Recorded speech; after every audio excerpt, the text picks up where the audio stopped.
Hello, welcome to How to Hunter with me, Sheppo. Today we are on Feng Heroic in the Mogu'shan Vaults.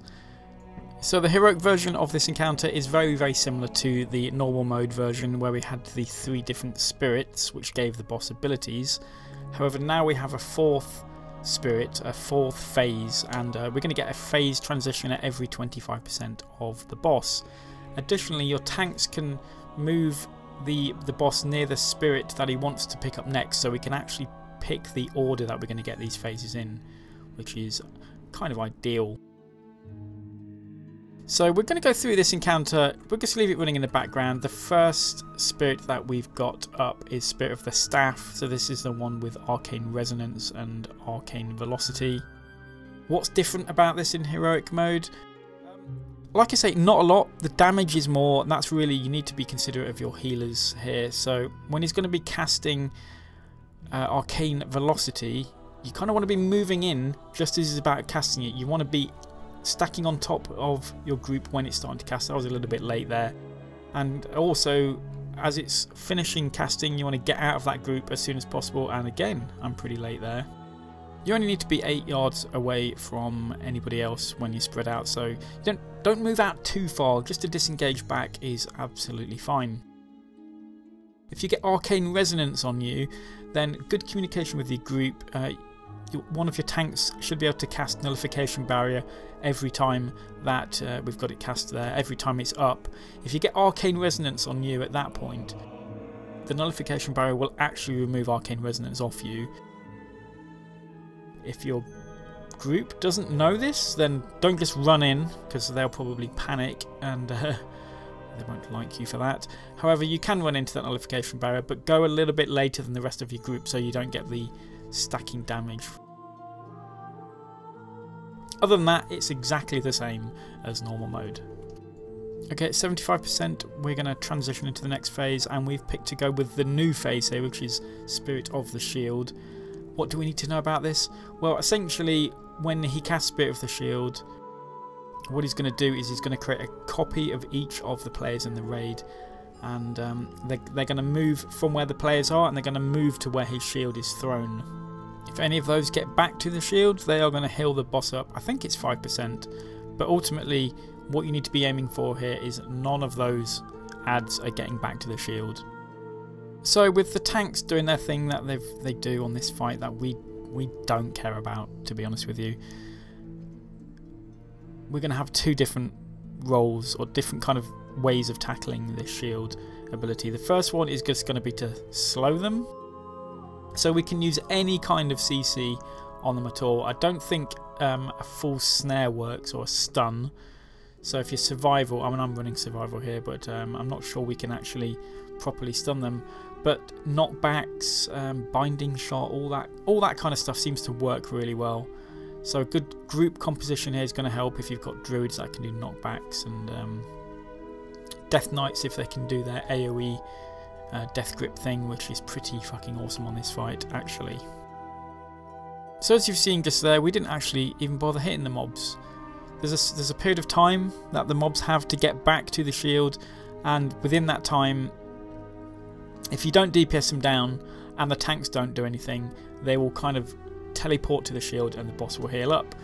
If the tanks are dealing with this properly, they can use one of their extra abilities here, and it just kind of breaks the adds and they will disappear, and the boss won't get healed up.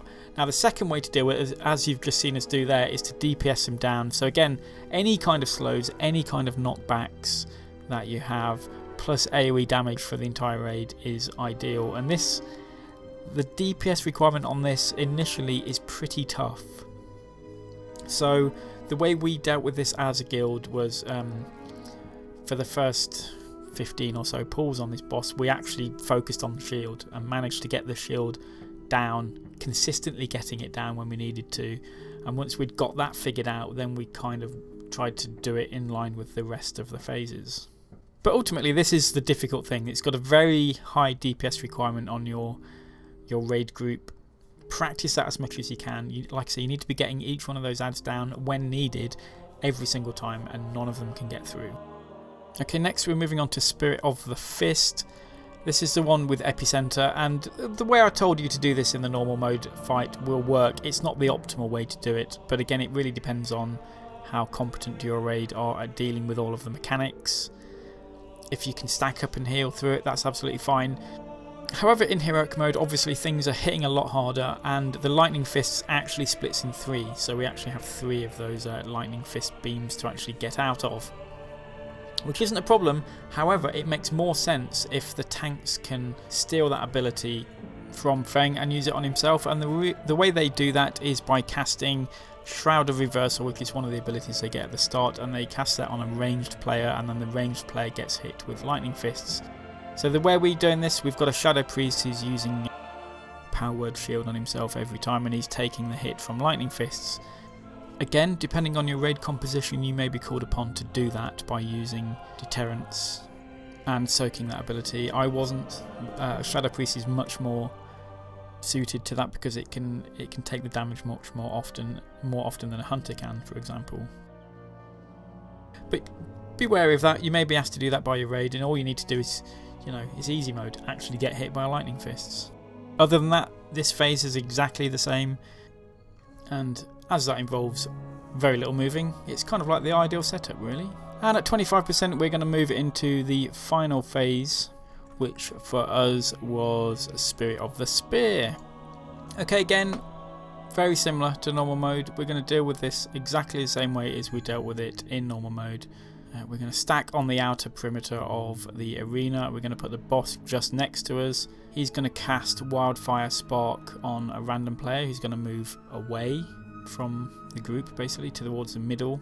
He's going to cast that a few times on random players, and then he's going to cast Draw Flame, and the wildfire sparks that have been left in the middle of the arena are going to be drawn into the boss. The reason we put them in the middle is that when he casts his Draw Flame, the flames are going to, if they go through us, they're going to cause damage to us, and obviously that isn't ideal.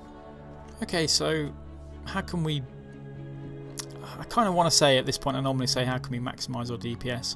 However, Hunters really aren't faring particularly well in raiding in Mr. Pandaria at the moment. Practically every class is delivering higher DPS than we are, so really it's more of a utility thing, I think, or a very situational damage that we're here for. Feng is actually very good for Hunters because of the very small amount that we have to move, and there's no real target swapping that we get in a lot of other fights.